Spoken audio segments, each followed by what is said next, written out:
Día de hoy vamos a tocar el tema de exposición sobre urgencias geriátricas. Soy la doctora Stephanie Priscila Chávez Zabaleta, médico y cirujano. El paciente geriátrico, o el paciente que llega a urgencia, en este caso, se ha visto que los pacientes, a lo largo de los años y en función también de ver la tendencia de los ancianos, también hay definición de anciano frágil o paciente geriátrico, va a variar incluso en algunas ocasiones y en forma distinta, según también el medio en que se encuentra, ¿no? Un paciente geriátrico se va a entender como aquel sujeto de una edad avanzada que va a tener múltiple patología o también conocido como polifarmacia. ¿Qué se quiere decir como polifarmacia? Que de por sí el paciente tiene sus enfermedades bases ya propiamente de su edad y que a raíz de eso toma diferentes medicamentos, ¿no? Diferentes medicamentos en relación a las patologías ya diagnosticadas y que además presenta cierto grado de dependencia para las actividades básicas de la vida diaria. Por ejemplo, pacientes que tienen que ser usuarios de un bastón, pacientes que no pueden valerse por sí mismos. Es frecuente que estos pacientes de la parte geriátrica se asocien a diferentes problemas cognitivos o afectivos y también la necesidad de recursos sociosanitarios. Si me permite un ratito, deja de compartir porque está que suena.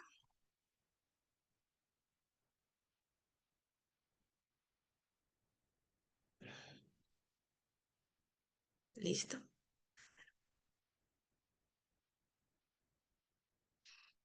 Listo. Dentro de ello vamos a ver que también otras literaturas refieren que el paciente geriátrico va a englobar una serie de aspectos médicos, psicológicos, funcionales y sociales, en el cual también dista del mismo término propiamente de anciano.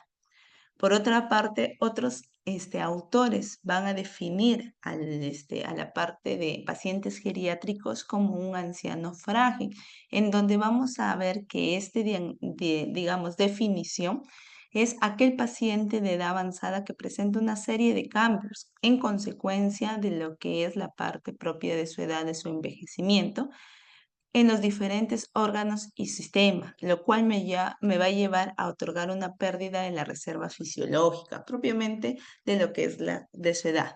Dentro de ellos, por ejemplo, tenemos los criterios de fragilidad de Fiat, en donde vamos a encontrar una pérdida de peso no intencionada. Tenemos en cuenta que los pacientes geriátricos ya están con baja de peso, mayormente hay una tendencia a bajar, que es el 5% del peso corporal en el último año.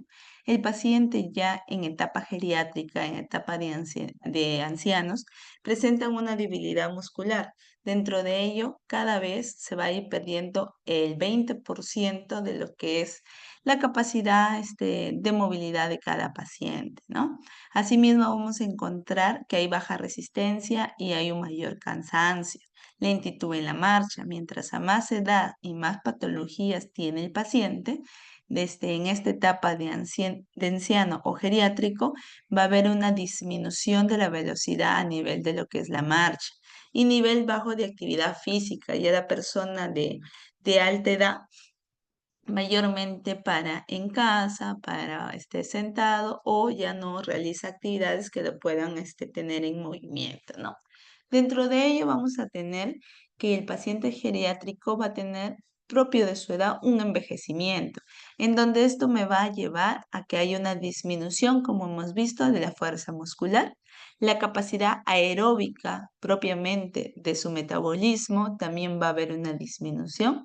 Por ende, también vamos a ver una disminución de la densidad ósea, va a haber una disminución de la ventilación pulmonar, va a haber también una disminución porque el pacientito ya a veces no consume lo que es líquidos, ¿no? Va a haber una disminución de la sensación de la sed.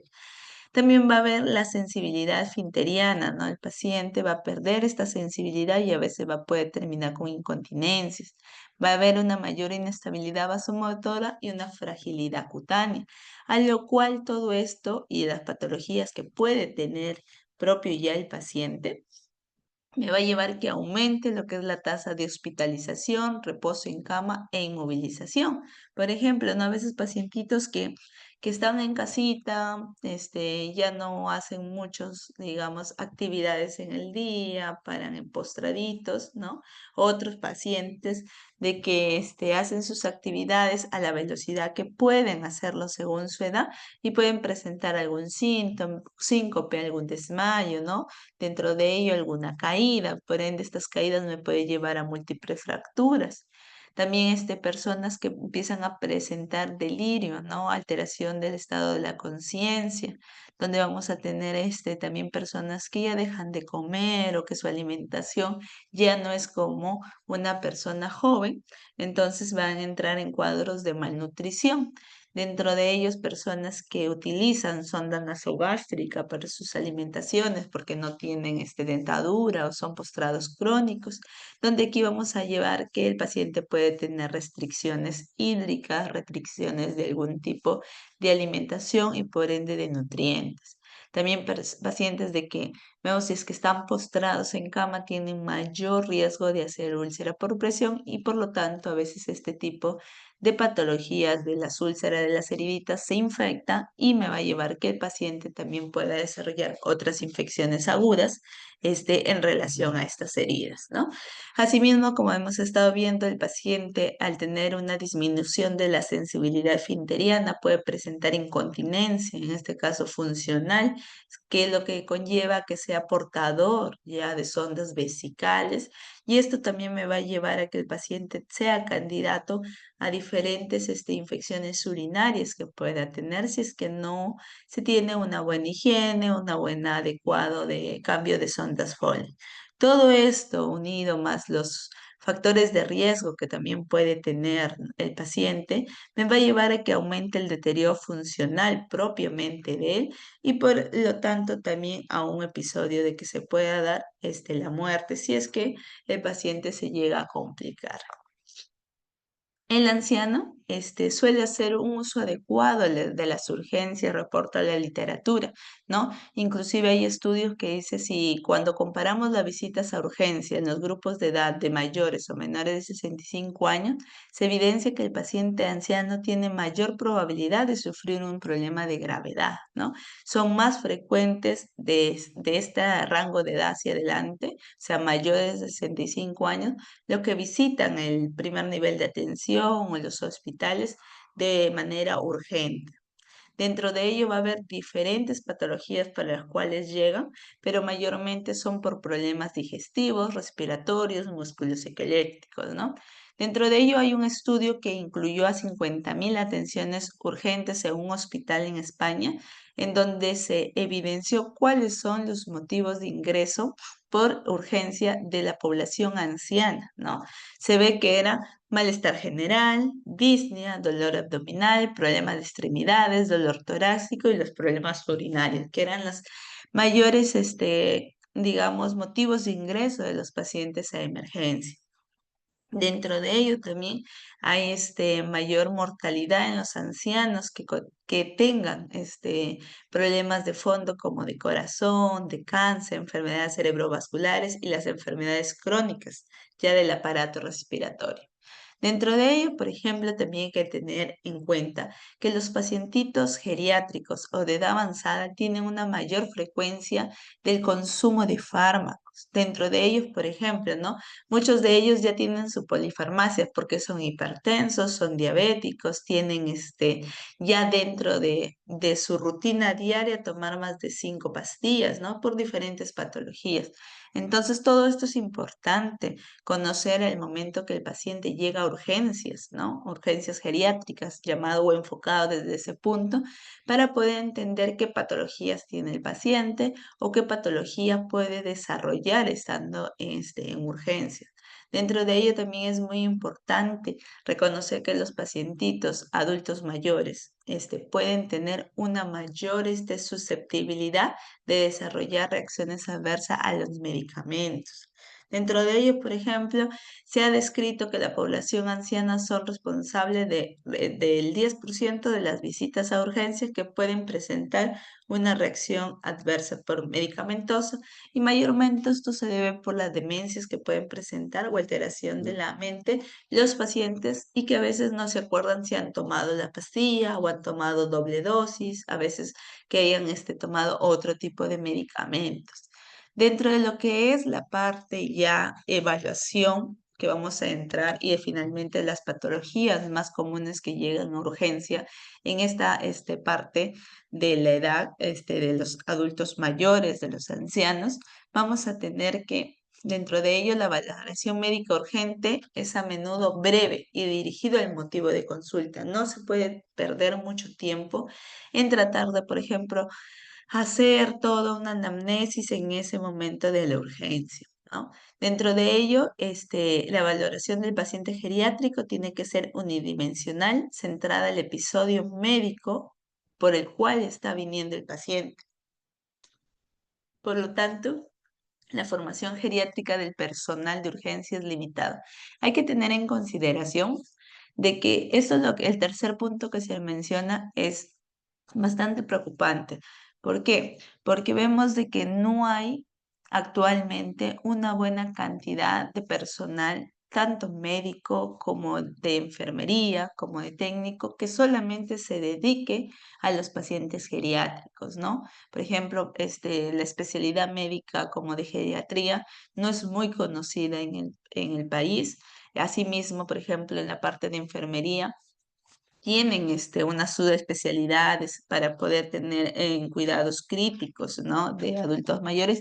Sin embargo, no tenemos mucho personal dirigido o que solamente vea las pacientes geriátricos.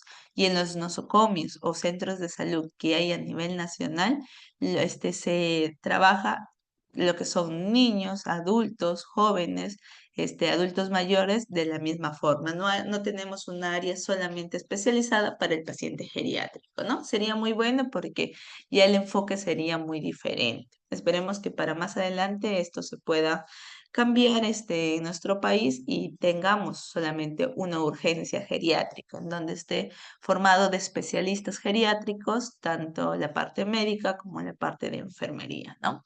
Dentro de ello, el paciente geriátrico, al momento de que yo voy a hacer la valoración desde la parte médica, tengo que tener en cuenta que es una parte más compleja, debido a que aquí tal vez el paciente, la cuadro clínico no es como me dicen los libros, o no es como, por ejemplo, una gripe, paciente joven viene con fiebre, con dolor de garganta, y ya más o menos me va enfocando qué patología tiene. En el caso de los pacientes geriátricos, muchas veces los pacientes no son colaborativos, ¿no? Y viene con un cuadro febril, entonces yo tengo que buscarle cuál es la causa. Puede ser una infección urinaria, puede ser una infección gastrointestinal, puede ser una infección de garganta o diferentes de otras patologías, ¿no? Aquí en pacientes geriátricos se tiene que a emplear un poco más lo que es la parte del laboratorio para que me pueda llegar a un mejor diagnóstico. Dentro de ellos, por ejemplo, los problemas que con más frecuencia se presentan en pacientes geriátricos son los infartos, la sepsis, mayormente por foco urinario, que es lo más común, un abdomen quirúrgico, que a veces es difícil de diferenciar en los pacientes de avanzada edad. Dentro de la otro punto tenemos la valoración geriátrica integral. Tener en cuenta que aquí esta valoración debe ser multidimensional, ¿no? Desde la parte clínica, desde la parte funcional, mental y social. La parte funcional, ver mayormente cómo es el paciente, qué dependencia basal tiene, cuál es el impacto funcional que puede tener. En la clínica, verificar si es que el paciente qué comorbilidades o enfermedades ya tiene de por sí y actualmente qué cuadro clínico está presentando. Y en la parte mental, identificar si es que ya tiene algún diagnóstico de alguna demencia, si tiene algún trastorno afectivo o delirio. Y en lo social, si es que hay alguna presentación de fragilidad social, si es que es una persona que lo cuida a su familia o si está abandonado, porque esto también va a influenciar mucho en lo que es la parte del tratamiento, porque no es lo mismo tratar a un pacientito que sabemos que en casa lo van a cuidar muy bien, a un paciente geriátrico que está abandonado, porque probablemente el medicamento no lo tome o no tenga un buen seguimiento del tratamiento y por ende las complicaciones van a ser mayor en el grupo de los pacientes que están sin cuidado en casa que los que están propiamente cuidados, ¿no? Dentro de ellos, también tenemos que tener en cuenta que la anamnesis que se hace al momento de la evaluación de un paciente en urgencia geriátrica es muy importante y mayormente nosotros debemos enfocarnos en preguntarle a la persona que está viviendo en ese momento con el pacientito, porque a veces lo traen otros pacientes, perdón, otros familiares del paciente lo traen, piden que se les atiendan, pero no te dan mucha información y el paciente no habla, entonces no puedes enfocarte mucho en lo que es la parte de ver qué diagnóstico tiene. Sin embargo, si el paciente, por ejemplo, viene con su cuidador o viene con una persona que está todos los días con el paciente, te va a dar mejor información y por lo tanto vas a tener una historia clínica más confiable. Dentro de ello también tenemos que tener en cuenta que la exploración física del paciente debe ser minuciosa. ¿Por qué? Porque aquí tengo que identificar cualquier signo que pueda orientarme al posible diagnóstico del paciente. Es muy importante evaluar la comorbilidad previa, por ejemplo, si el paciente tenemos una historia que es hipertenso, ver cómo está su presiones, si vemos que el paciente es diabético, ver cómo está su glucosa, ¿no? Si vemos que es un paciente con enfermedad renal crónica, ver cómo está su urea, su creatinina, su hemoglobina, ¿no? También ver si es que, por ejemplo, tiene alguna comorbilidad propio de su edad o algunas veces también los adultos mayores ya son pacientes con neoplasias, con algún tipo de cáncer, ver si ha recibido algún tipo de tratamiento o qué tratamiento está recibiendo. Dentro de ello, tener en cuenta que la comorbilidad previa se va a entender como el conjunto de enfermedades o discapacidades existentes previamente del paciente. Dentro de ello, como ya le hemos mencionado, la polifarmacia que trae de consigo el paciente va a favorecer mucho a lo que son los RAMS. Dentro de ellos, ¿cuáles son los fármacos más frecuentes que utilizan los pacientes geriátricos? Son los AINES, los antibióticos, los anticoagulantes, los diuréticos, los beta-bloqueadores y los antagonistas de calcio. Dentro de la valoración que también se hace al paciente en urgencias, tenemos que ver la parte mental. Dentro de ello es muy importante reconocer y estar informados si es que el paciente presenta un deterioro cognitivo actual o si ya tiene como un antecedente de demencia, ¿no? O algún antecedente psiquiátrico conocido. Preguntarle a los familiares si es que sufre de algún cuadro de delirio, ¿no? Que es lo más común como primera posibilidad al momento de evaluar a un paciente que pues está, no me da buena información o está, un poco alterado. Asimismo, la coexistencia del delirio y demencia es muy frecuente. Por lo tanto, no siempre resulta sencillo establecer en qué medida cada uno de los elementos en la clínica del paciente se presentan en un momento determinado. A veces puede tener los dos. El paciente puede estar con un antecedente de demencia senil, ¿ya? Y actualmente está presentando algunos episodios de delirio. Dentro de ello, por ejemplo, hay una escala o una puntuación de fragilidad en los pacientes con demencia, que vamos a ver si es que hay una puntuación según el estado en el que se encuentra el paciente, ¿no?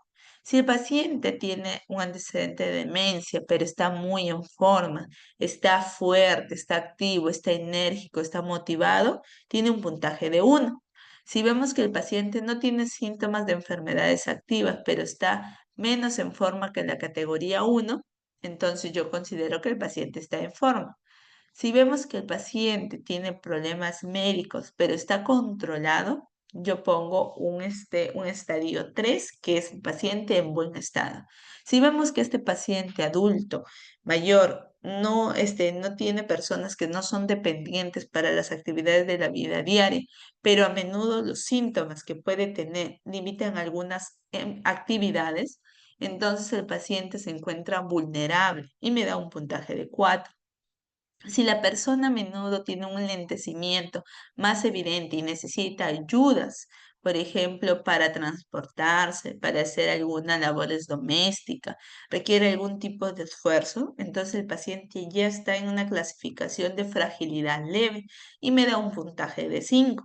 Si vemos que las personas necesitan ayuda en todas las actividades realizadas fuera de casa y dentro de casa, entonces ya tenemos que el paciente pasa a una clasificación de fragilidad moderada y le da un puntaje de 6.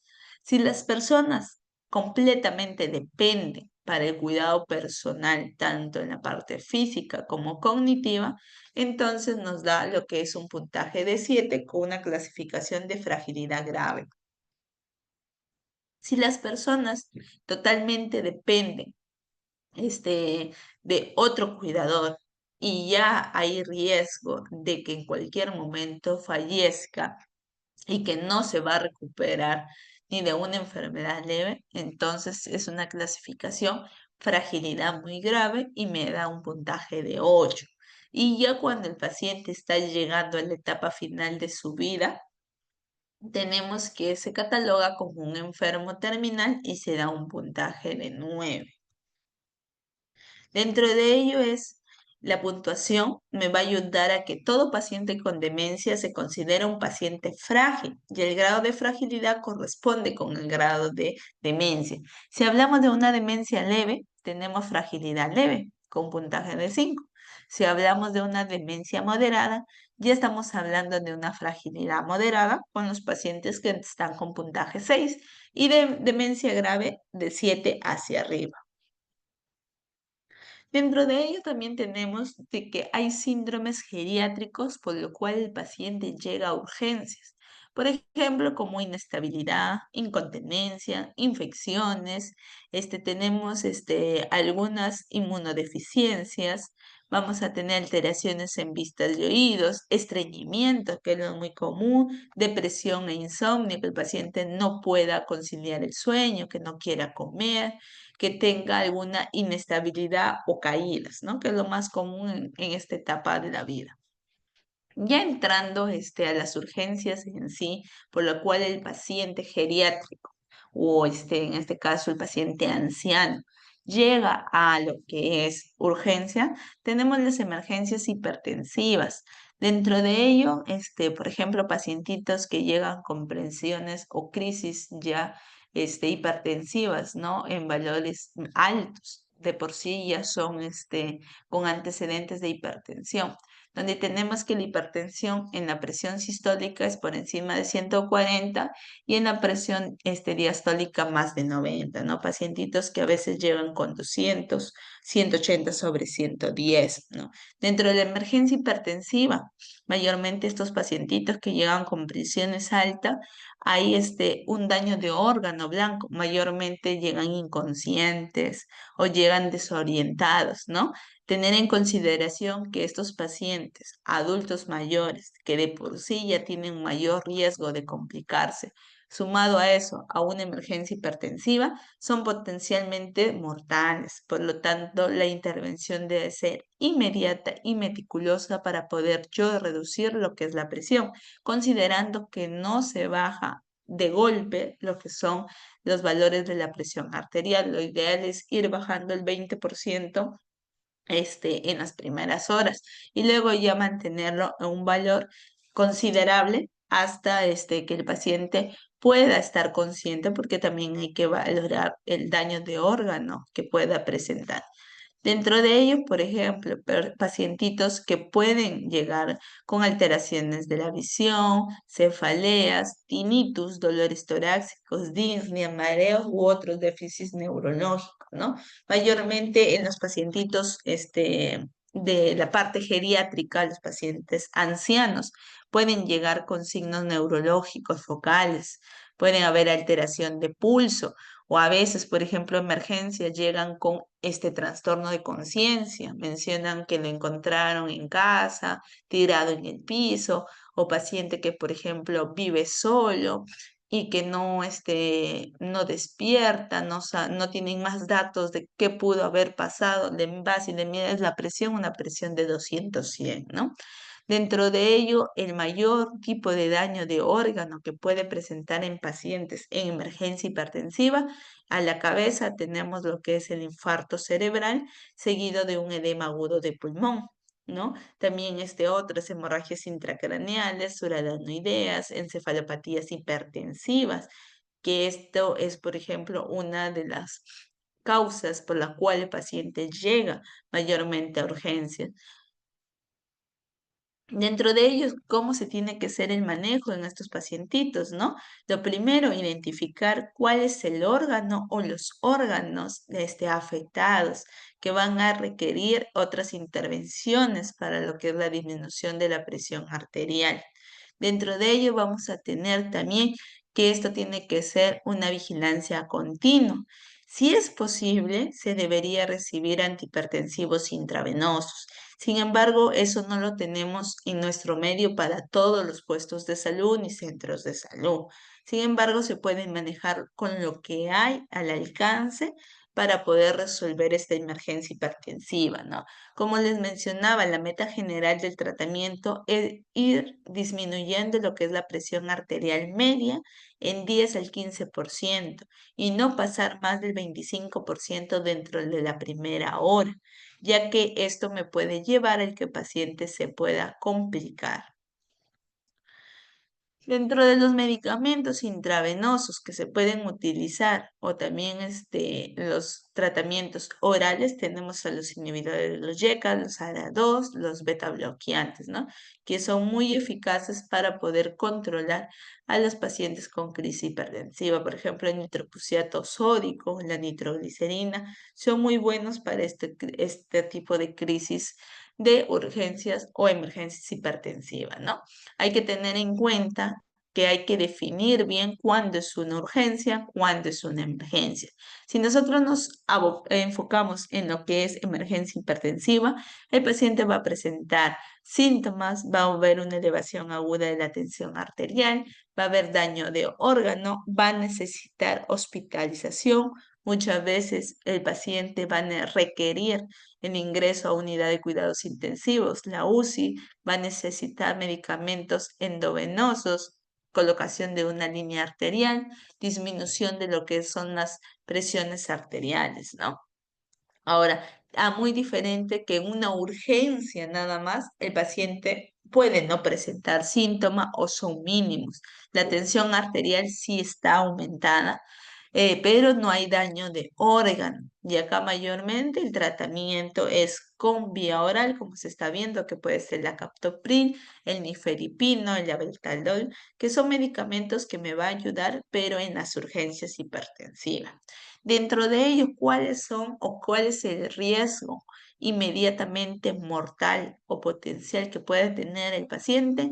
Son los accidentes cerebrovasculares o las encefalopatías hipertensivas debido a la ruptura de vasos en el cerebro por la presión alta, ¿no? La insuficiencia renal aguda por el daño de los glomérulos renales, el infarto de miocardio debido a una sobrecarga del corazón y un edema pulmonar, ¿no? Estas son las cuatro complicaciones más común que puede tener el paciente geriátrico que presente lo que son una crisis hipertensiva. Dentro de otra motivo de urgencia que puede llegar el paciente geriátrico por emergencia es el dolor torácico, ¿no? Un dolor que a veces el pacientito mayor te lleva la mano al pecho o te menciona que tiene este dolor.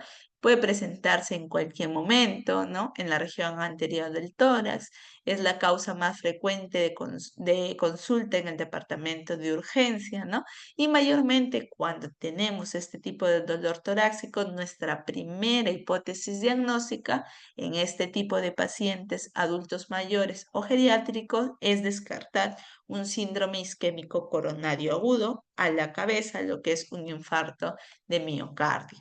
Tenemos que tener en consideración que si el paciente geriátrico nos puede brindar información, tenemos que empezar a hacer una buena anamnesis, ¿no? Que nos diga cómo es el tipo de dolor. Sin embargo, si el paciente no es colaborador, no nos puede decir mucha información, lo ideal, lo primero es sacarle un electrocardiograma y también tratar de evaluar lo máximo posible, por ejemplo, los puntos a nivel del corazón, ver si hay algún tipo de soplo, ver cómo son los ruidos cardíacos, si son rítmicos, si son arrítmicos, si tienen buen tono o no tienen buen tono. Dentro de ello hay que tener en cuenta que si el paciente llega con dolor torácico a urgencia, tenemos causas cardíacas y causas extracardíacas, ¿no? A la cabeza, como les decía, algún infarto de miocardio, algún tipo de angina. Dentro de ello también puede presentar pericarditis, miocarditis, prolapso de válvula mitral y extras cardíacas. También tenemos los pacientes con esofagitis, úlcera péptica, enfermedad musculoesqueléticas, la propia ansiedad, la hiperventilación, neumonías, neumotoras o síndrome aórtico agudo. Dentro de ello también acá hay un cuadrito que se presenta los diferentes tipos de dolores y cómo yo voy a diferenciar uno del otro. Por ejemplo, si tengo un paciente con una angina, mayormente el dolor es a nivel centrotorácico o epigástrico, que va a ser mayormente irradiado lo que es el brazo, la mandíbula. Puede ser un dolor opresivo, urente, desencadenado por esfuerzo o reposo. Acá es muy conocido identificar el tiempo. Si es menos de 20 minutos, es un dolor anginoso. Si es más de 20 minutos, yo ya tengo que sospechar que el paciente puede estar presentando un infarto agudo de miocardio, ¿no? Si es que el dolor mejora con algún tipo de medicamento o estando en reposo y si hay algún síntoma asociado, por ejemplo, si hay sudoración, náuseas, malestar general, síncope o disnea. ¿No? A diferencia de, por ejemplo, un paciente con un síndrome ansioso, puede simular mucho un dolor a nivel centrotorácico o epigástrico, un dolor opresivo o punzante, ¿no? Que mejora con ansiolíticos y que puede presentarse hiperventilación, nerviosismo o disnea, ¿no?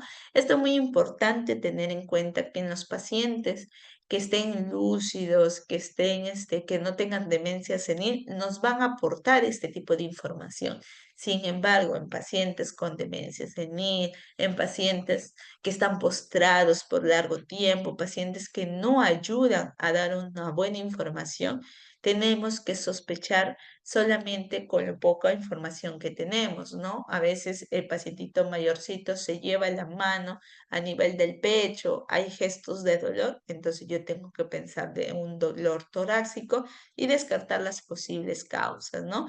Realizar una evaluación inicial, que lo más importante es ver cómo están los signos vitales, cómo está la presión arterial, la frecuencia cardíaca, si vemos si el paciente está diaforético o no, si es que, por ejemplo, al momento de evaluar hay algún tipo de rigidez a nivel de lo que es la mandíbula o un otro síntoma que puede estar presentando. Asimismo, es importante conocer los antecedentes, si el paciente es hipertenso, si toma algún tipo de medicamento, qué estuvo haciendo cuando apareció el dolor.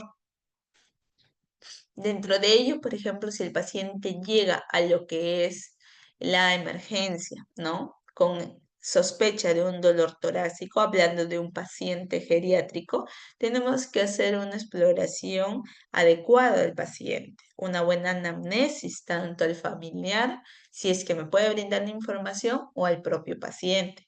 Tengo que realizarle su EKG, identificar si hay alguna alteración, si hay un aumento del cemento ST o ST o la onda T negativa, poderle solicitarle algún tipo de de exámenes, como por ejemplo las troponinas, ver si este es un dolor típico o si es un dolor no coronario.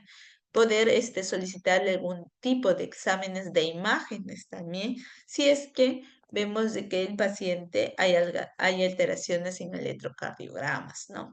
Dentro de ello es ver también Si el paciente presenta de por sí estas alteraciones electrocardiográficas, ¿no? Hay un aumento del segmento ST, hay una onda T, hay dolor persistente, ha salido alterados los biomarcadores cardíacos, ¿no? Que esto van a tener que ser tomados a horarios, séricos, biomarcadores, para ver si hay una disminución de lo que son las troponinas y poder ver si ya el paciente tiene un diagnóstico definitivo de un daño miocárdico, ¿no?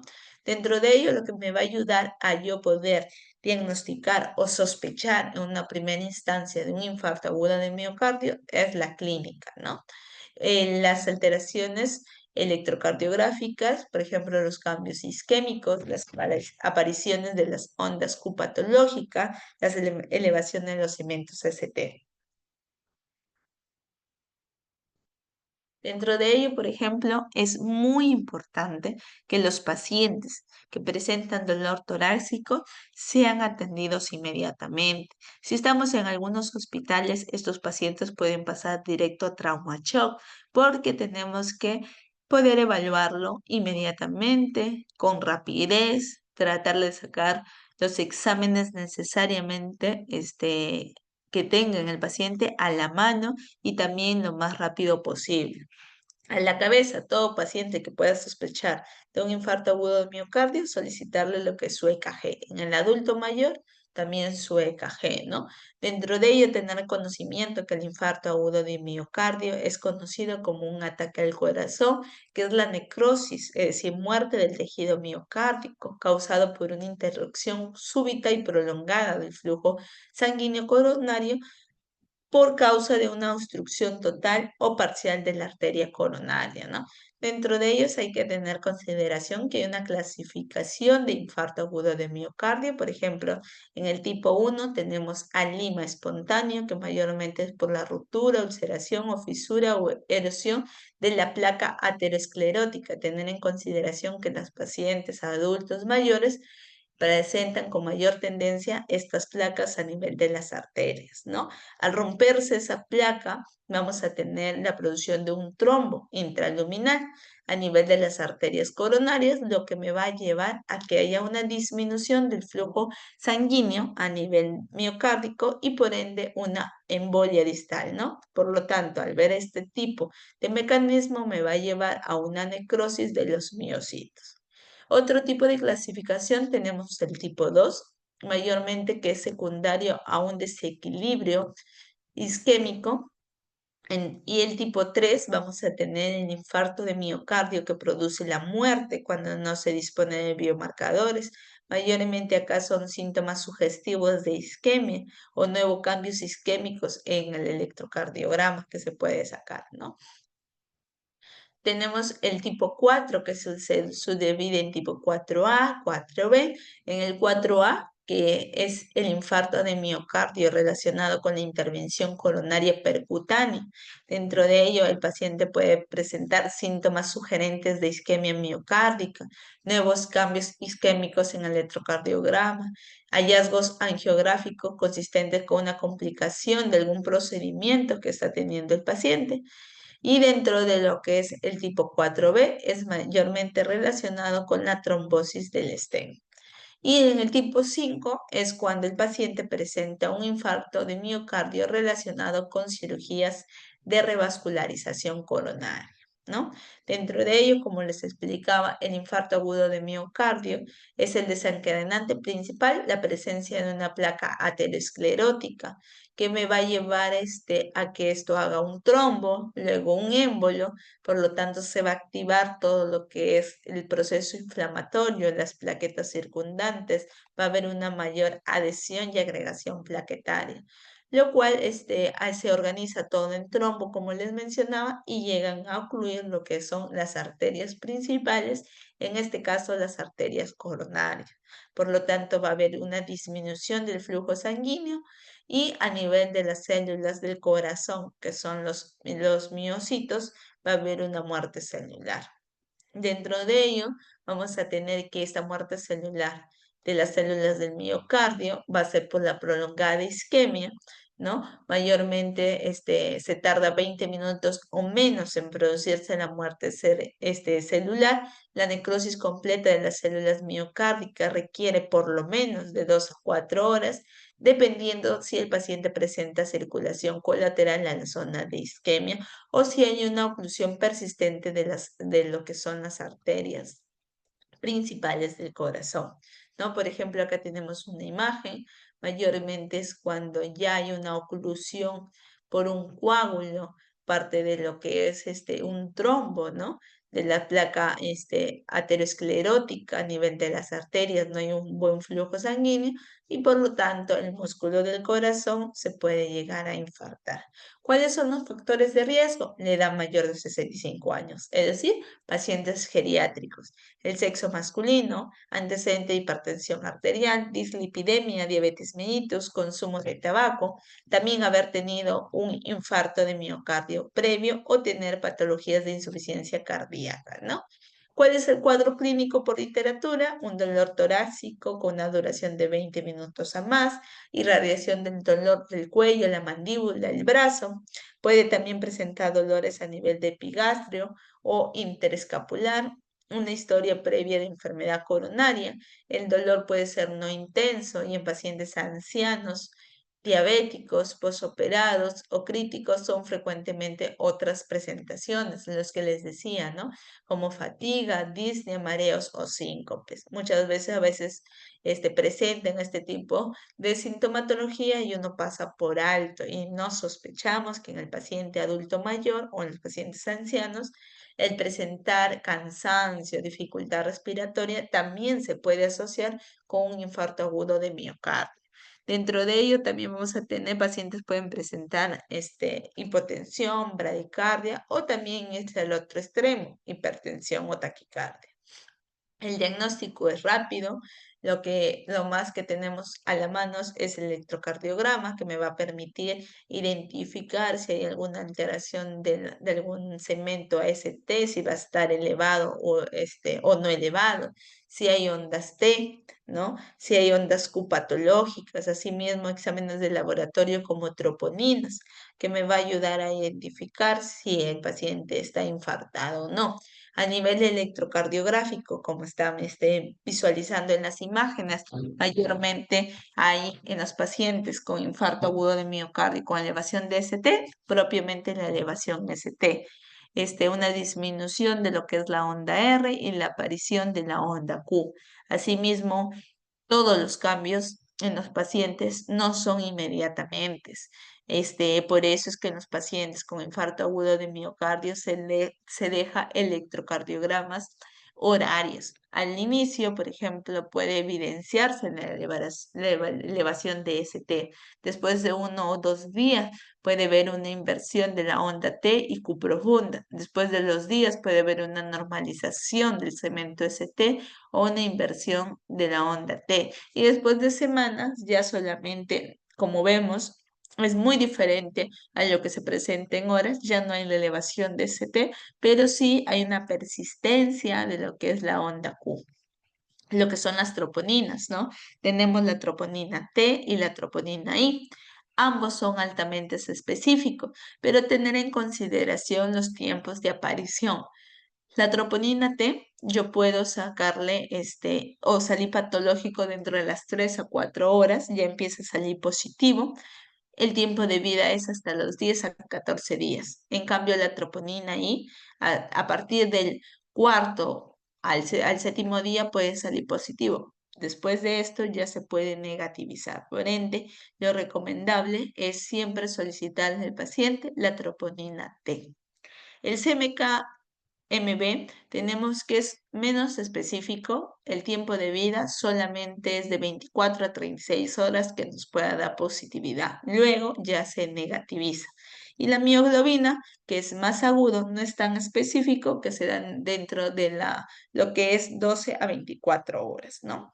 El manejo del paciente con lo que es infarto agudo de miocardio es tener en cuenta la terapia antiplaquetaria, lo que es la aspirina, los inhibidores de lo que son los receptores de ADP, por ejemplo, el clopidogrel, que es muy conocido en nuestro medio, heparinización si el paciente lo requiere. Por ejemplo, a veces se utiliza la enoxaparina.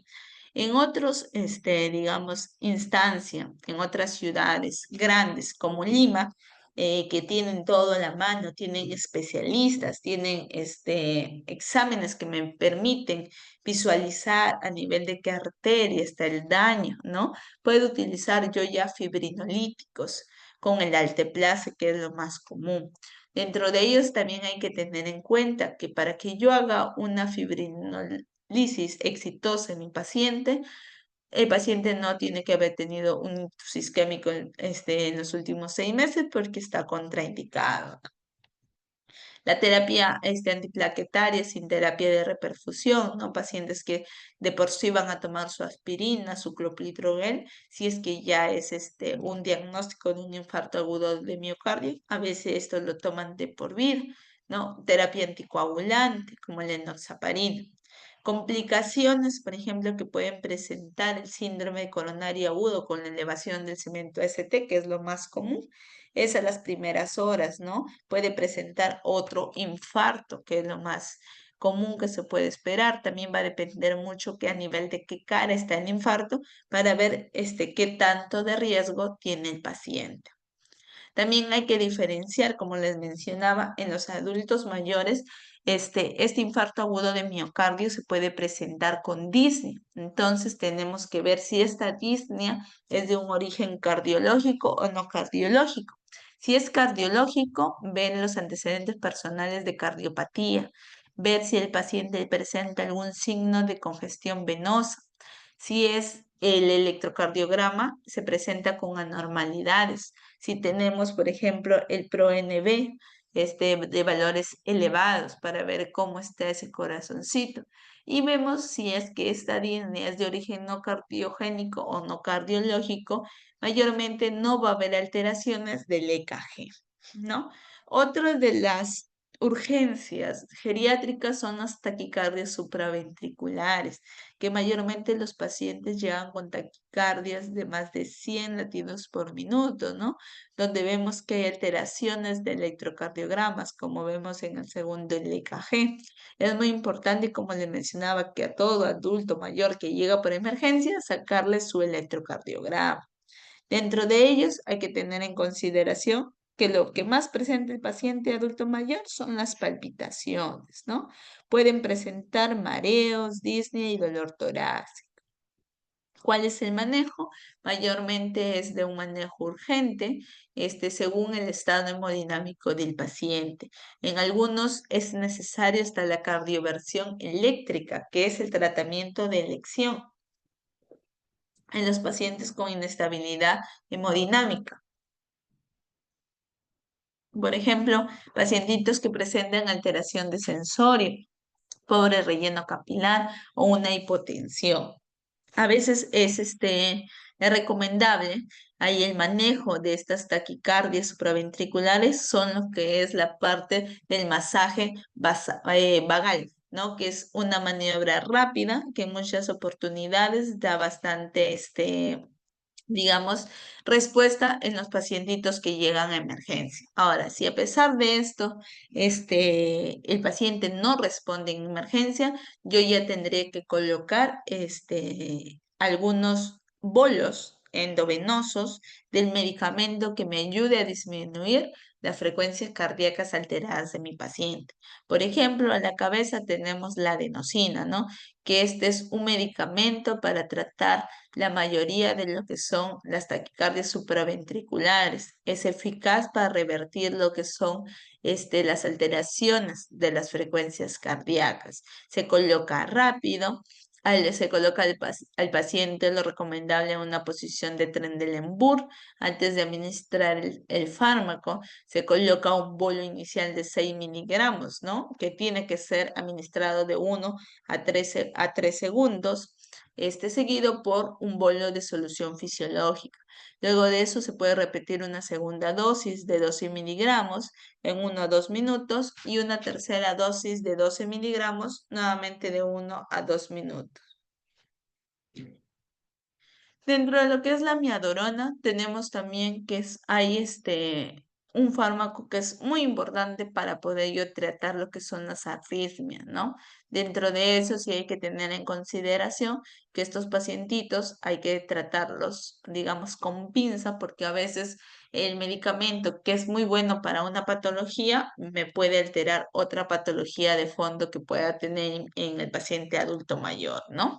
Tenemos los betabloqueantes que me va a ayudar mucho también a disminuir las taquicardias supraventriculares, ¿no? Dentro de ellos a la cabeza el atenolol, el propanolol, que me va a administrar en todo paciente con presunto también infarto de miocardio y alguna angina inestable, ¿no? No hay contraindicación para poder yo administrar este tipo de medicamento. Tenemos también otra urgencia o emergencia propiamente ya geriátrica, que es mayormente la parada cardiorrespiratoria, ¿no? Paciente que puede estar hospitalizado, ahí en nuestro hospital y presenta un paro cardíaco o un paro cardiorrespiratorio. O paciente que es traído mencionando que tenía, por ejemplo, dolor en el pecho, probable un infarto agudo de miocardio, pero que el momento que llega no hay ningún signo vital, ¿no? O no hay frecuencia cardíaca marcable, pero sí hay respiraciones, o sea, estamos frente a una parada cardíaca o viceversa. El paciente llega a emergencia con lo que son un pulso, sin embargo no hay mecánica respiratoria, no hay respiraciones, entonces estamos frente a una parada cardíaca o una parada respiratoria si fuera que el paciente no, no hay lo que son la parte respiratoria propiamente evidenciable a lo que es emergencia, ¿no? Lo primero que tenemos que hacer si estamos frente a una parada cardiorrespiratoria, confirmar la seguridad de la escena, pedir digamos, ayuda si fuera necesario y evidenciar si el paciente tiene pulso o respira. Si es que no tiene pulso o no respira, inicio con presiones torácicas, 30 compresiones, 2 ventilaciones y la utilización del dedo. Este manejo de soporte vital básico, probablemente ya muchos de ustedes lo han visto, otros lo van a ver, ¿no? Este es un tema aparte, pero de por sí, teniendo una información básica como les estoy dando ahorita, ya para que ustedes se puedan enfocar o ver qué hacer si estamos frente a este tipo de urgencias o emergencias, ¿no? Dentro de ello, ver lo que es el RCP, hago lo que son 30 comprensiones, 2 ventilaciones. En cada tipo de ciclo voy verificando si el paciente respira o tiene pulso. Si es que no, veo si es un ritmo desfibrilable. Si es que es este ritmo desfibrilable, administro una descarga. Luego de ello, reanudo lo que es el RCP por 2 minutos más y voy comprobando el pulso, ¿no? Si es un ritmo no desfibrilable, entonces reanudo lo que es RCP de inmediato, 2 minutos más que dura el ciclo y vuelvo a evaluar si respira o tiene pulso el paciente.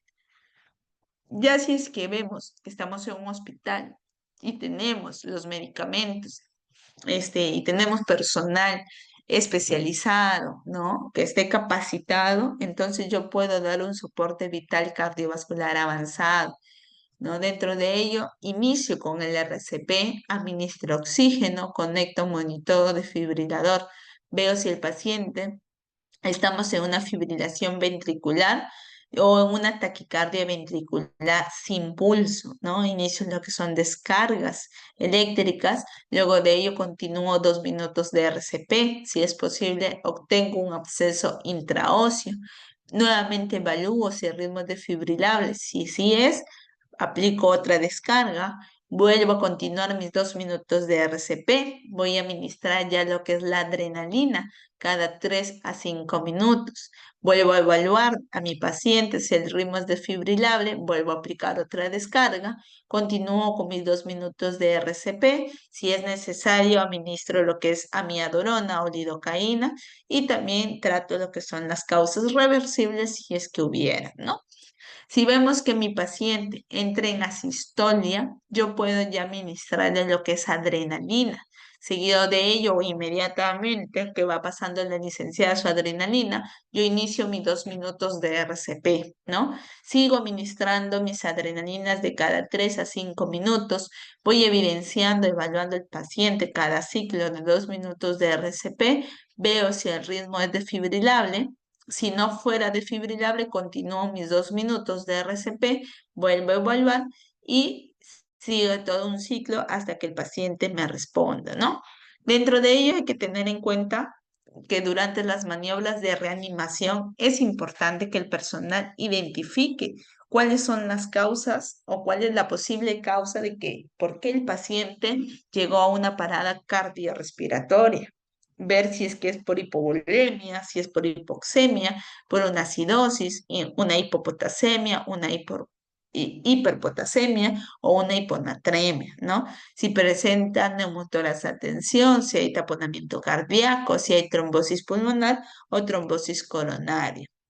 Dentro de ello, por ejemplo, en la cabeza tenemos lo que es la hipovolemia, ¿no? Pacientitos adultos mayores que pueden presentar alguna caída, algún trauma, hemorragias gastrointestinales, a veces que no se evidencian lo que son la pérdida de sangre a nivel de las heces. Puede también ver rotura de aneurisma de la aorta, ¿no? Dentro de ello también vamos a tener la hipotermia, mayormente en pacientes en situaciones extremos de que no tienen un buen, digamos, cuidado, personas que están sin un buen, digamos, medio para que puedan, abrigarse. Eso también puede ocurrir en los adultos mayores o en los indigentes. Dentro de ello, por ejemplo, pueden presentar algún trauma penetrante, alguna caída, también golpe a nivel del tórax anterior, alguna intoxicación en algunos pacientitos. También otra patología muy común en los adultos mayores o en los pacientes geriátricos, tenemos la insuficiencia cardíaca, ¿no? Que se define como la incapacidad del corazón para aportar oxígeno a los tejidos para cubrir los requerimientos metabólicos. Dentro de ellos hay que tener en cuenta que la insuficiencia cardíaca es de rápida instauración, presenta síntomas y signos que requieren atención médica inmediata. Los pacientes mayores de 65 años presentan un mayor ingreso hospitalario por lo que es la insuficiencia cardíaca, aumentando lo que es la mortalidad entre 9,2 a 14,5% al año, ¿no? Dentro de ello hay que considerar si el paciente ya ingresó por una insuficiencia cardíaca, dentro de los 12 meses puede presentar otro tipo de ingreso por insuficiencia cardíaca de emergencia. Inclusive las tasas dicen que los reingresos por este tipo de patología es del 32,6%. Dentro de ello es muy importante hacer los que les mencionaba desde el inicio, una buena anamnesis, una exploración física, sacarles si tenemos a la mano un electrocardiograma, una ecocardioscopía, tal vez esto no va a poder ser posible porque en todos los hospitales no los tenemos, una ecografía pulmonar. También sacarle radiografía de tórax, tomografía si tuviera o una coronariografía, ¿no? Pero siempre, como les recomiendo, lo que más tenemos a la mano y lo que nos va a servir es la identificación del EKG, ¿no? Que es lo más básico y lo que podemos definir si el paciente podemos ayudarlos o no. Dentro de ello vamos a tener que cuando sospechar de una insuficiencia cardíaca aguda, ¿no? Ver si el paciente presenta una presión arterial sistólica menos de 90, si utiliza algún inotropo, o sea, algún diurético, si el paciente necesita también oxigenoterapia. Tenemos que aquí dentro de las causas que pueden presentar una insuficiencia cardíaca tenemos el síndrome coronario agudo, emergencias hipertensivas, arritmia o causa mecánica aguda o inclusive alguna embolia pulmonar. Si el paciente presenta signos de insuficiencia cardíaca aguda, yo tengo que buscar las causas para ir tratando y se me sea más fácil, si es que yo ubico la causa, trato la causa y por ende el paciente va a tener una mejor mejoría, ¿no? Dentro de ello, tengo que ver la estabilidad hemodinámica. Si tiene estabilidad y encuentro signos de congestión como edema, como anasarca, puedo indicarle furosemida de 20 a 40 miligramos endovenoso de 1 a 2 veces por dosis. previo al tratamiento que pueda recibir. Pero siempre este tipo de medicamentos de furosemida tienen ustedes que evaluar lo que es la diuresis. Si el paciente orina o no orina, me va a depender mucho de qué dosis yo voy a manejar. Igualmente, tengo que sacar mi balance hidroelectrolítico de 24 horas. Asimismo, ver que el pacientito puede eliminar el sodio en la orina, ¿no? Y voy a ir evaluando y según ello voy a ir indicando si es que continúa o no con diuréticos. A la principal, por ejemplo, el diurético más utilizado, la furosemida, ¿no? Que mayormente su lugar de acción es en la asa de Henle, que es transportador del sodio y cloropotasio, ¿no? Pero tener cuidado porque este tipo de medicamentos me puede ocasionar hipovolemia, hipopotasemia, una alcalosis metabólica, hipomagnesemia, hipocalcemia e hiperglucemia, ¿no? Otros medicamentos que me pueden ayudar, la hidroclorotiazida, ¿no? La espironolactona, que es un diurético ahorrador de potasio, pero ¿cuál es su efecto adverso? Propiamente como es ahorrador de potasio, me puede llevar a una hiperpotasemia.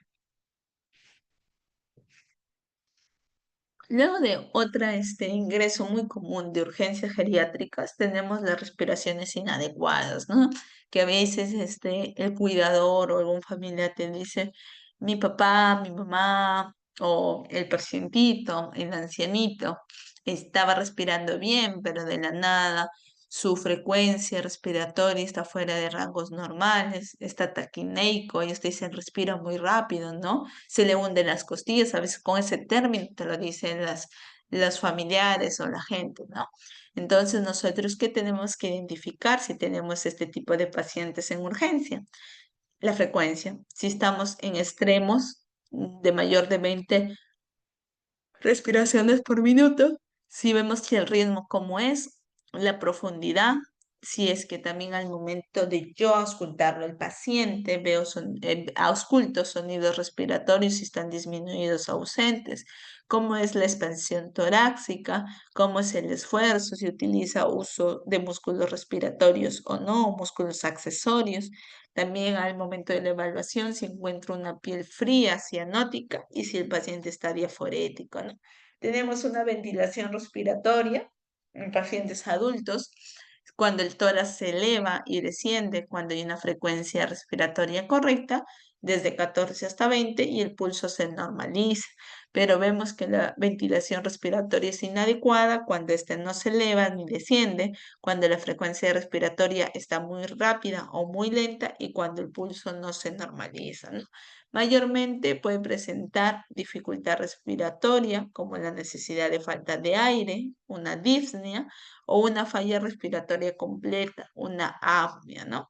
Dentro de ello, el paciente puede ocurrir que haya una obstrucción parcial o total de la vía aérea superior o inferior. ¿Qué es lo que tengo que evaluar? Lo que es el estado mental del paciente, la posición del paciente, la expresión también de los gestos de la cara del paciente, porque a veces, como no hablan este tipo de pacientitos, no te pueden dar mucha información, pueden presentar algún gesto de dolor, ¿no? Ver lo que es la piel, la membrana sin las mucosas, ver si hay alguna elevación y descenso del tórax. Dentro de ellos también ver si el paciente presenta algún tipo de ansiedad, agitación, ¿no? Ver cómo está el pulso, ver si es que hay cambios de color en la piel. Hay que tener en cuenta que en niños y lactantes el pulso puede estar ligeramente lento, ¿no? Esa es una comparación adicional de lo que es el tema que estamos hablando, pero también en pacientes, geriátricos, los pulsos mayormente están disminuidos, pero si el paciente empieza a presentar un pulso rápido o irregular, ya es porque está alterado, ¿no? Ver si hay crépitos, ronquidos, tos, sibilancia, si hay imposibilidad para hablar, si hay alteración del estado mental, si hay aleteo nasal, si por ejemplo el paciente hay una respiración con los labios fruncidos, ¿no? Como vemos en la imagen, por ejemplo, un adulto mayor, ¿no? Si vemos si hay signos de respiración inadecuada, hay alguna entonces patología a nivel del aparato respiratorio.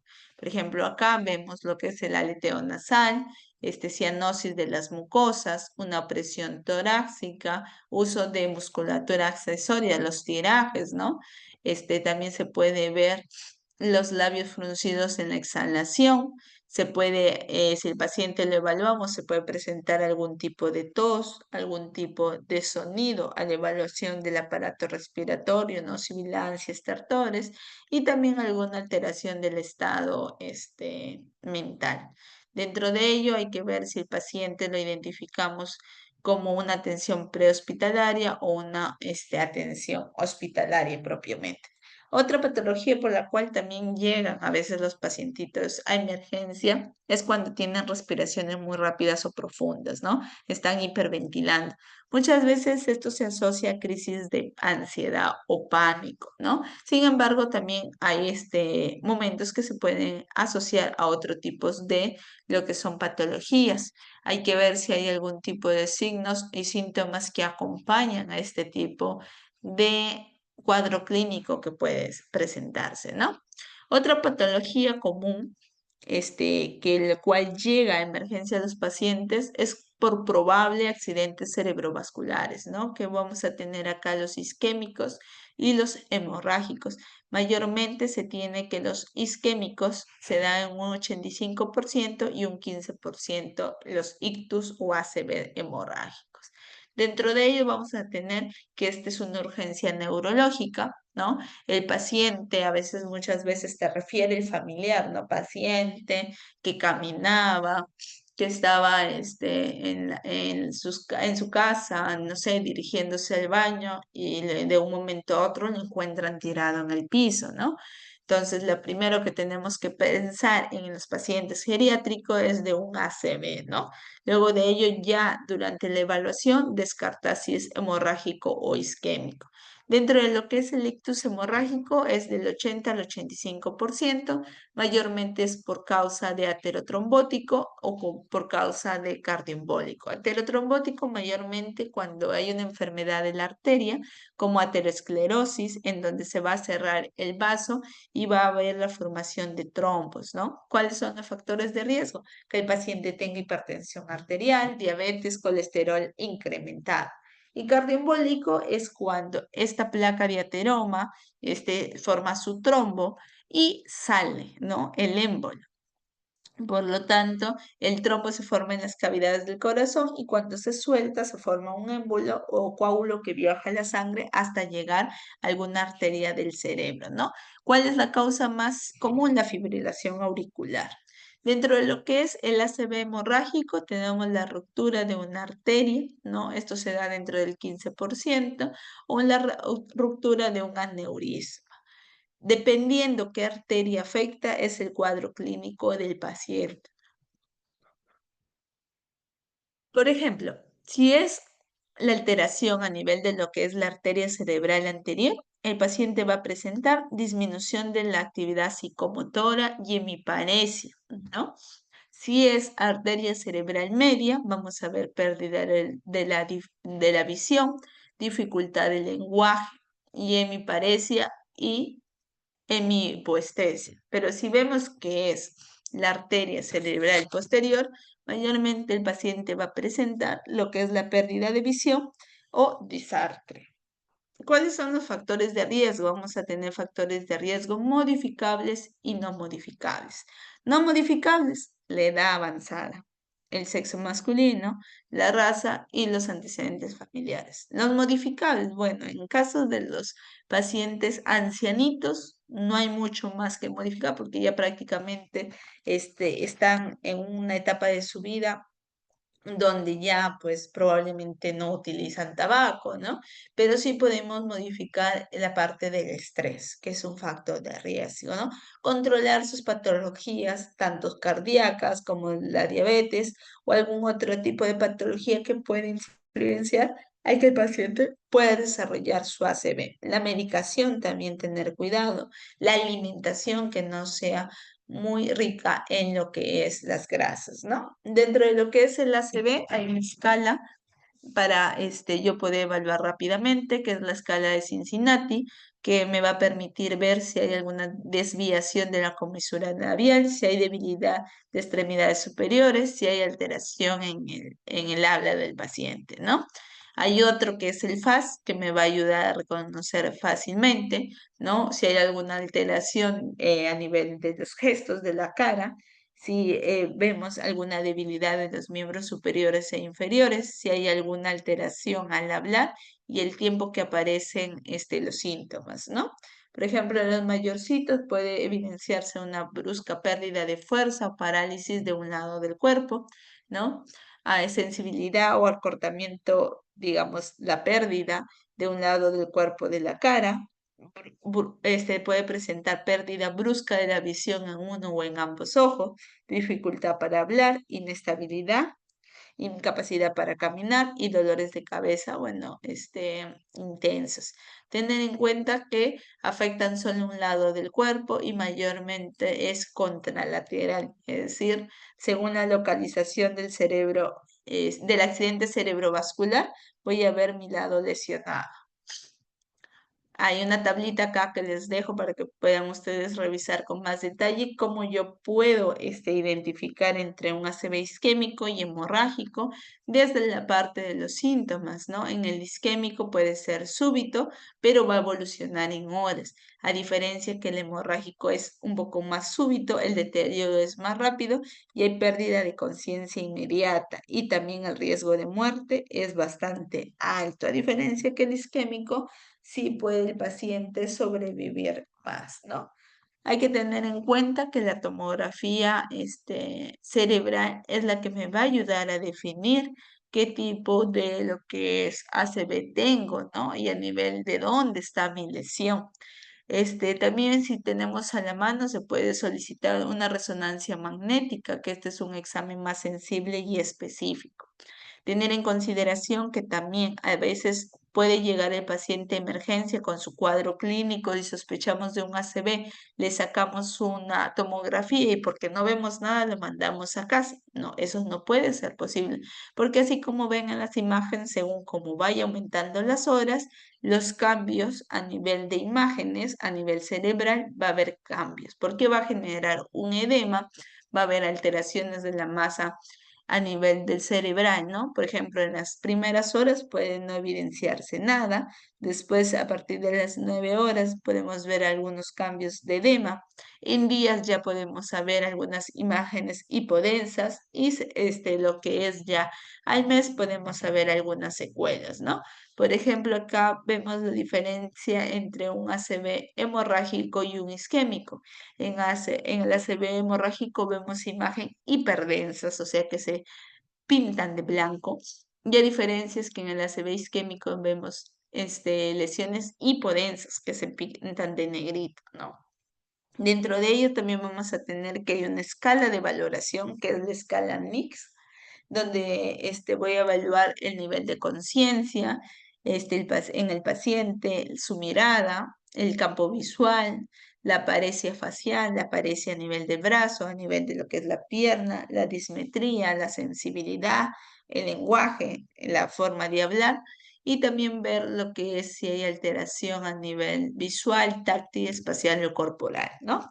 Dentro de ello, ¿cuál me va a ayudar a ver o qué yo tengo que tener logrado en mi paciente si estamos frente a un ACV?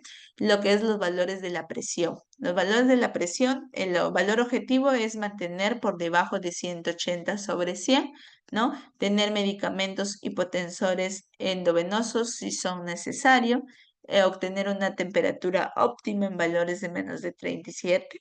Tratamiento sintomático, las glucemias también no me puedo ir ni glucemias muy bajas ni glucemias muy altas, ¿no? Lo ideal es mantenerlo por debajo de 150. La saturación de oxígeno, no olvidar que un ACV tengo que tenerlo por encima del 95%. Por eso a veces es necesario colocarle por canula nasal 1 litro o 2 litros de oxígeno a los pacientes. Dentro de ello hay que, por ejemplo, este es un cuadrito resumen que tenemos que identificar lo que es la clínica sugerente del ictus, tenemos que estabilizar al paciente, hacer lo que es el ABCD, ¿no? Valorar con la escala del NICE que lo hemos visto, ver si es que estamos dentro de las primeras 4 horas o 4 horas y media o pasado las 4 horas y media, ¿no? Para ver el manejo. Si estamos frente a un ACV hemorrágico, el manejo tiene que ser un poco más rápido porque el paciente tiene alta probabilidades de fallecer, ¿no? Si es que estamos frente a un ictus isquémico, ver la probabilidad de los criterios de fibrinolisis. Ya esto se da en hospitales de mayor complejidad con especialistas, con los neurocirujanos o también los neurólogos que manejan esta parte, ¿no? Ver, tratar las hipoglicemias. Es importante que el paciente no haga glucosas menos de 50, menos de 75, porque puede afectar la parte hemodinámica del paciente, ¿no? Lo ideal es mantenerlo por encima de 50 miligramos por decilitros de glucosa. Identificar es muy importante dentro de las primeras también 4 horas de llegada de emergencia si estamos frente a un probable ACV isquémico, un ACV hemorrágico o también algo transitorio, que es conocido como TIA, ¿no? White, que es un accidente cerebrovascular transitorio. ¿Qué quiere decir? Por ejemplo, el paciente de un momento a otro presentó alguna pérdida de conciencia, lo traen en emergencia, le sacan su tomografía inicial, a las 24 horas, 48 horas le sacamos un control, no se encuentra nada, paciente no presenta ya ninguna secuela, no hay disartria, no hay debilidad de miembros superiores e inferiores, es como si el paciente hubiera estado sano. Entonces, ese es un accidente transitorio. Dentro de ello, también hay que considerar que hay actualmente tablas de escalas para identificar si mi paciente tiene alto riesgo de ACV o no. Por ejemplo, se divide en riesgo alto, riesgo bajo, ¿no?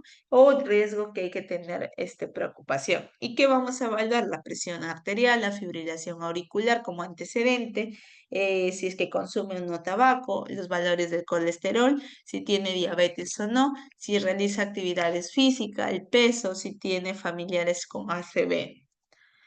Otro cuadro clínico por el cual mi paciente ingresa a emergencia es el shock hipovolémico, ¿no? Mayormente los mayorcitos, el shock hipovolémico se da por pérdidas, ¿no? Que puede ser tanto sanguíneas o puede ser también por pérdidas gastrointestinales, algunas enfermedades diarreicas agudas que a veces no se dan cuenta los cuidadores y piensan que es algo normal.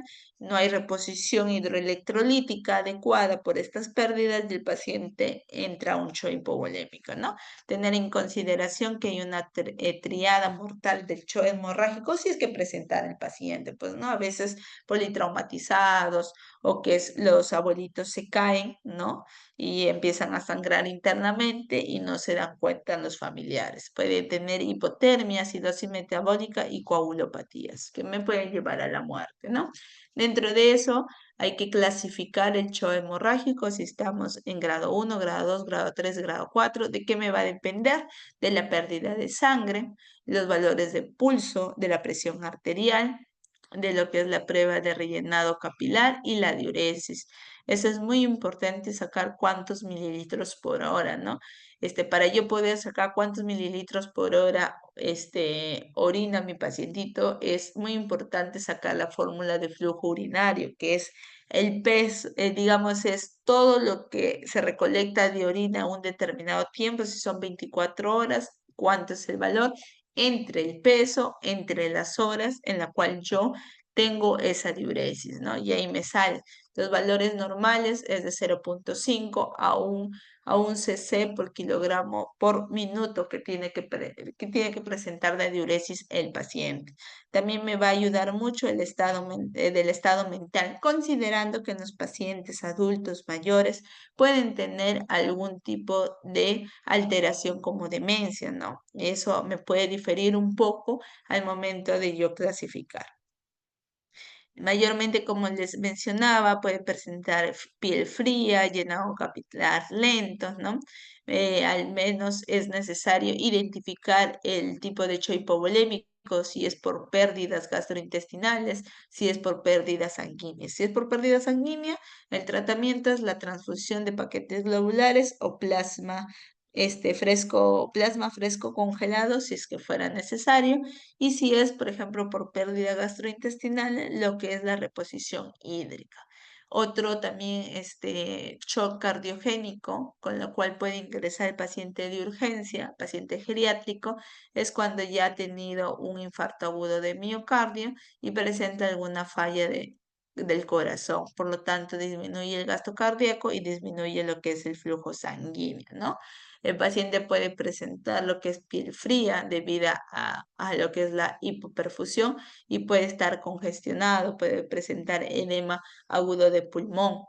Dentro de ello, el tratamiento mayormente es hacer que ese corazón trabaje. ¿Y con qué lo hago? Con inotrópicos positivos, no como la dobutamina, que hacer que el corazón bombee la sangre. Asimismo, si es que estamos hablando de que el paciente tiene edema agudo de pulmón o algún edema o anasarca, es muy útil utilizar lo que es los antidiuréticos como la furosemida, ¿no? Y tratar también la causa principal. Si es un infarto, entonces hacer una angioplastía coronaria para evitar que el paciente pueda presentar este tipo de complicaciones. Otra de las causas por la cual puede llegar un paciente geriátrico a emergencia, tenemos las crisis hiperglucemias o las crisis hipoglucémicas. Las hipoglucémicas son las más frecuentes que las hiperglicémicas. Sin embargo, no podemos dejar de lado las personas diabéticas mal controladas que pueden terminar en una cetoacidosis diabética o lo que es la parte de un estado hiperosmolar hiperglucémico, ¿no?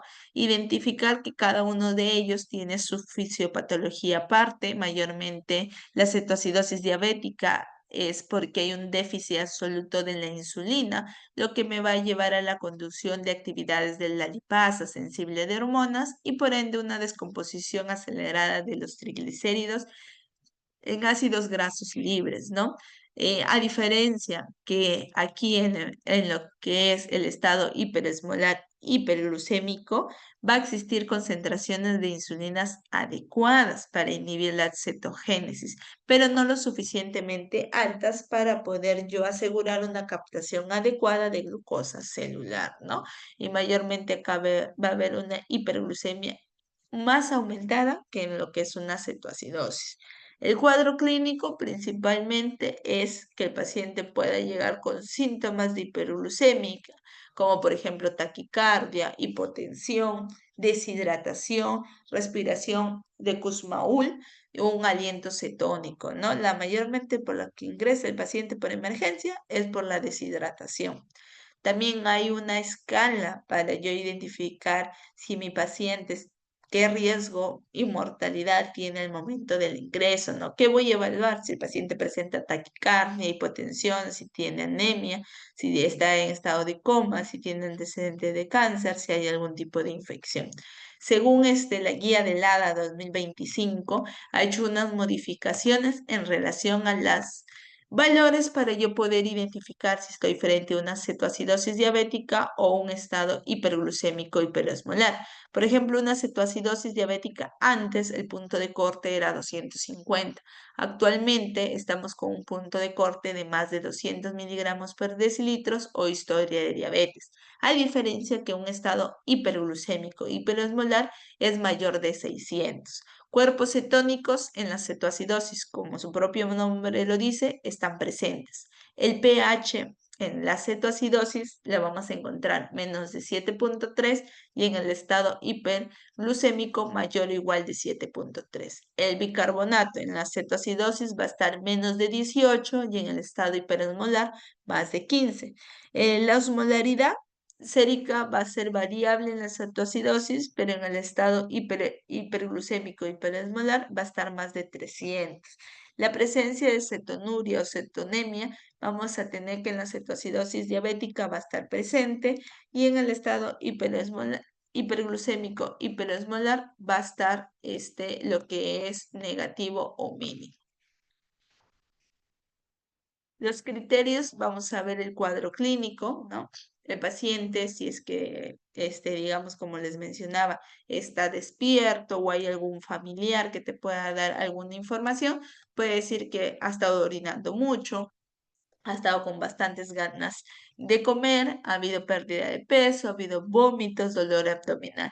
Sin embargo, si estamos con un paciente adulto mayor que no me da este tipo de información ni los familiares, yo puedo ver signos de deshidratación, mucosas secas, ojos hundidos, la respiración, que es la respiración de Kussmaul, que es una respiración forzada, ¿no?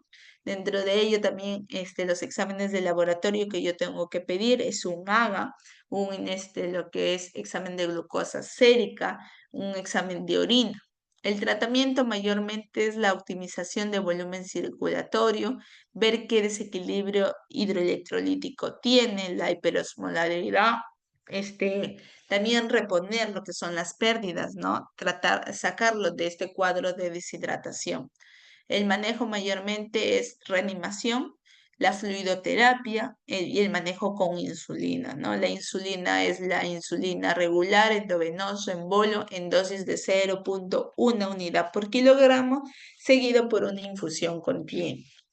¿Cuáles las metas de manejo? La reducción de cetonemia menos de 0,5 milimoles por litros por hora, tampoco, así como la crisis hipertensivas en los pacientes con cetoacidosis. No puede haber un manejo que yo quiera bajarle rápido los valores de cetonemia ni bicarbonato, ni subirle rápido el bicarbonato, ¿no? Siempre es incrementar en el bicarbonato 3 milimoles por hora. La glucosa capilar voy a ir disminuyendo poco por poco de 50 a 70 miligramos por decilitro por hora. Tampoco puedo colocarle demasiada insulina para pretender que, por ejemplo, un paciente con 400 de glucosa en menos de una hora ya me esté con 100, ¿no? Porque eso es perjudicial para el paciente. Que el potasio sérico lo mantenga en valores normales de 4 a 5,5. Y las metas en el manejo, en lo que es el estado hiperesmolar, tenemos que también la osmolaridad vamos a ir disminuyéndolo de 3 a 8 milismoles por hora. La glucosa también va a haber una disminución de 50 a 70 por hora, ¿no? Dentro de ellos, el manejo electrolítico es muy importante, ver cómo está el potasio, el fosfato, el bicarbonato e indicarle tratamiento. Otra de las urgencias geriátricas tenemos las hipoglucemias, es decir, la parte, digamos, que el paciente puede estar tratándose para su diabetes con insulina, a veces se coloca mucha dosis de insulina o toma muchos hipoglucemiantes en dosis muy alta, por ejemplo, los adultos mayores se olvidan qué pastillas toman y se pueden tomar 2, 3 dosis de hipoglucemiantes, entonces el paciente puede presentar lo que son hipoglucemias, ¿no? Tenemos acá también una subclasificación en hipoglucemias de nivel 1, que es la glucosa en sangre menos de 70 y las hipoglucemias nivel 2, que son las glucosas en sangre menos de 54, ¿no? Y el nivel 3, mayormente cuando es un estado o un evento hipoglucémico que requiere la asistencia de otra persona para administrar activamente carbohidratos, glucagón o acciones de reanimación. O sea, acá ya hay una alteración mayor del paciente. Y acá tenemos que tomar mediciones de glucosa plasmáticas, para poder ver y también al paciente tener una óptima recuperación neurológica, que son los síntomas más frecuentes que el paciente puede presentar, ¿no? Dentro de ello, tenemos la clasificación clínica, que puede mayormente ser con eventos hipoglucémicos, el paciente puede estar inconsciente, diaforético, y tenemos que sacarle un examen de glucosa. Eso siempre en emergencias se puede sacar un hemoglucotest, que es lo más rápido y el resultado también nos sale ahí mismo para poder nosotros identificar si estamos con hipoglucemia, reponerle la glucosa, en este caso con destroza el 5 o el 10%, y el paciente va a responder, ¿no? Dentro de ello, ¿cuáles son las causas más frecuentes? Como le mencionaba, en los adultos mayores, más que todo por fármacos, colocación inadecuada de las insulinas.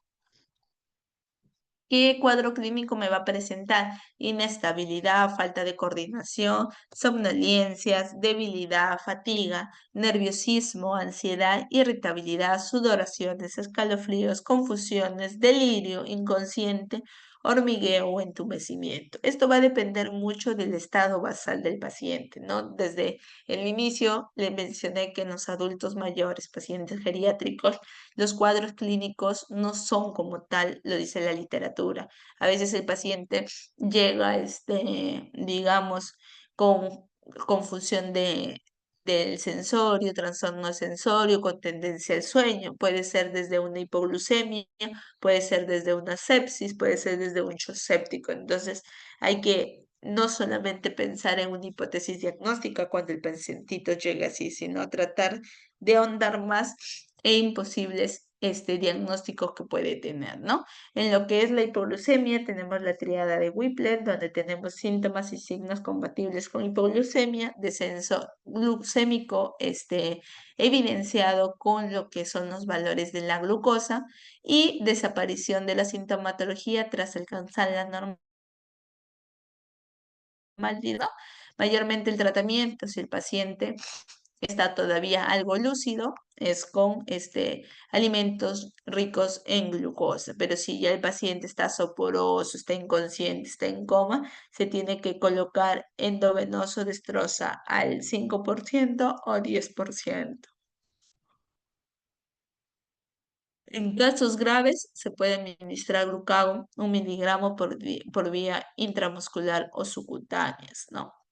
Si el paciente está con hipoglucemias relacionadas con administración de insulinas lentas, porque también ocurre que el paciente tiene tratamiento de insulinas lentas, entonces ahí el manejo sí tiene que estar hospitalario con una infusión de destroza a horario por unas 12, 24, 48 horas. ¿Por qué? Porque si el pacientito se colocó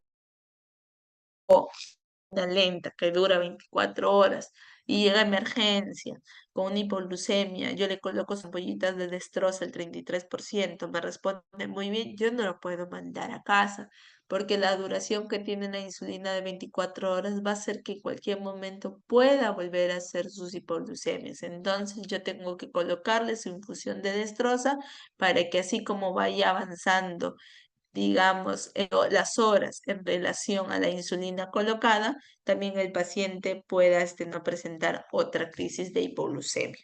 Al menos eso es lo que he querido abordar. Hay mucho más que abordar porque las urgencias geriátricas son muy comunes en nuestros medios, pero al menos estos puntos o estas enfermedades son las más identificadas en emergencia. Entonces, espero que les ayude a ustedes a identificar porque muchos de ustedes tal vez van a hacer el serum, ya lo hicieron, van a trabajar en un centro de salud, en un centro particular, en un hospital, y así como la parte médica, también ustedes tienen que saber identificar estos tipos de patología, ¿no? Para que a raíz de eso, ya ustedes como licenciadas de enfermería puedan administrar el tratamiento que le indica el médico, pero de una forma correcta y teniendo en cuenta qué voy a valorar en cada uno de mis pacientes. No sé si tienen alguna pregunta que puedan hacerle en este momento, sino para dar finalizada la clase.